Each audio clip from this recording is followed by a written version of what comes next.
कलम 340 नुसार ओबीसीला आरक्षण द्यायचं होतं. बाबासाहेब वारंवार जातीची यादी मागत होते, लोक जातीची यादी देत नव्हते आणि त्यावेळेला बाबासाहेबांनी एक प्रावधान करून ठेवलं. एक मध्ये एक प्रोव्हिजन केली आणि सांगितलं की माझ्याकडे जातीची यादी उपलब्ध नाहीये, तेव्हा जेव्हा कधी या देशात पहिलं सरकार येईल, पहिल्या निवडणुका होतील, तेव्हा पहिल्या सरकारने राष्ट्रपतीच्या सल्ल्यांनी ओबीसी साठीचं कमिशन नेमावं. 51ला निवडणुका झाल्या, 52ला सरकार आलं. सरकारमध्ये पहिले पंतप्रधान नेहरू झाले. योगायोगानं पहिले कायदेमंत्री बाबासाहेब झाले.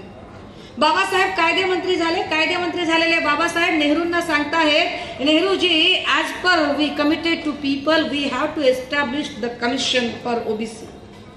नेहरूजी, आपण जशी लोकांना ग्वाही दिलेली आहे त्यानुसार आता आपल्याला ओबीसी साठी कमिशन नेमावं लागेल. नेहरू परेशान आहे. नेहरूंना काय वाटतंय?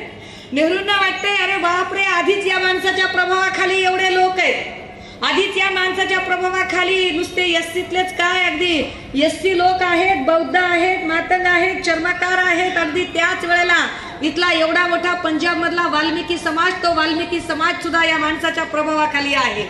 एवढ्या मोठ्या जाती बाबासाहेबांच्या प्रभावाखाली. पुन्हा जर कळलं की हे ओबीसीचं आरक्षण सुद्धा बाबासाहेब की बदौलत, तर ओबीसी जनता सुद्धा बाबासाहेबांच्या प्रभावाखाली जाऊ शकते.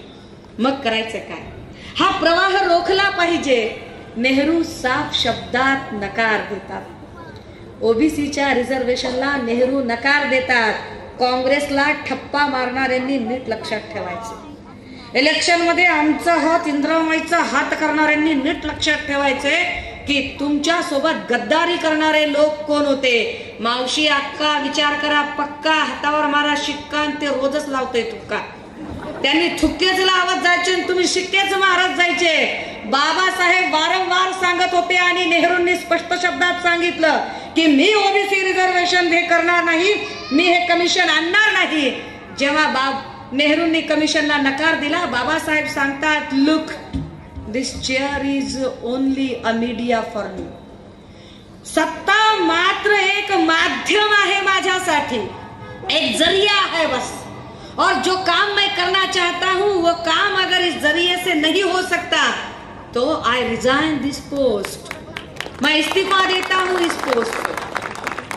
आर्टिकल 340 साठी बाबासाहेब राजीनामा देतात. पुण्यातल्या, लातूरातल्या, बिडातल्या, जालन्यातल्या, नगरातल्या, सांगलीतल्या, कोल्हापुरातल्या, नागपुरातल्या कुठल्याही मराठा आरक्षण मोर्चामध्ये सामील झालेल्या कुठल्याही मराठा नेत्याने जिगर दाखवावा राजीनामा देण्याचं आणि पुन्हा भाषा करावी. इथे ओबीसीच्या रिझर्वेशनसाठी राजीनामा देणारा एकच बाप तयार झाला, तो डॉक्टर बाबासाहेब आंबेडकर, ज्यांनी यासाठी राजीनामा दिला. जेवढ्या ओबीसीच्या रिझर्वेशनसाठी रहनुमाई करणारे नेते बाहेर येतात, त्या नेत्यांचे जेवढे खबरे इकडे बाजूला कुठे असतील ना, त्यांनी आपले मोबाईल रेकॉर्डिंगला लावावेत आणि आपल्या आलमपणाला ऐकवावं की अरे, मोर्चांमध्ये इव्हेंट मॅनेजमेंट करून माणसं बोलावणं सोपं असतं, पण तुमच्यामध्ये जर खरंच आस्था असेल तर द्या ना तुम्ही राजीनामे आणि पडा सरकारच्या बाहेर. आहे का तुमच्यात हिम्मत? जी हिम्मत आमच्या बापाने तेव्हा दाखवली होती. आमचा एकच प्रतिनिधी होता, तोही बाहेर पडला तडकाफडकी सत्तेच्या. अरे तुमचे तर पायलीचे 15 आहेत, का सत्तेला गोचडासारखे चिटकून बसलाय तुम्ही? करा तुमच्या माणसांसाठी त्याग, तो का करत नाहीत तुम्ही? बाबासाहेब सांगताहेत की मी राजीनामा देतो. बाबासाहेबांच्या राजीनाम्यानंतर बाबासाहेबांच्यासाठी पहिल्यांदा जर कुणी आला असेल की बाबासाहेब तुम्ही एकटेच होतात आमच्यासाठी लढणारे आहोत, तुम्हीही राजीनामा दिला, पोरक केलं आम्हाला, हा जाब विचारणारी माय माऊली होती कोल्हापूरच्या मराठा समाजातली माधवराव बागुलांची पत्नी विमलताई बागुल. एका मराठा समाजातल्या माय माऊलीला वाटते की बाबासाहेब आमचा मसीहा आहे, हे याचं लक्षण आहे, हे याचं प्रमाण है, ये इस बात का सबूत है कि मराठा कम्युनिटी के लोग भी बाबा साहब को कितने मानने वाले लोग थे. फिर ये जहर किसने बोल दिया? ये डिवाइड एंड रूल पॉलिसी किसने ला दी? अरे बाबा साहब का पहला स्टॅच्यू, बाबासाहेबांच्या हयातीतला पहिला पूर्णाकृती पुतळा कोल्हापूरच्या बिंदू चौकात उभा केला तो मराठा समाजातल्या माधवराव बागुल आणि विमलताई बागुल.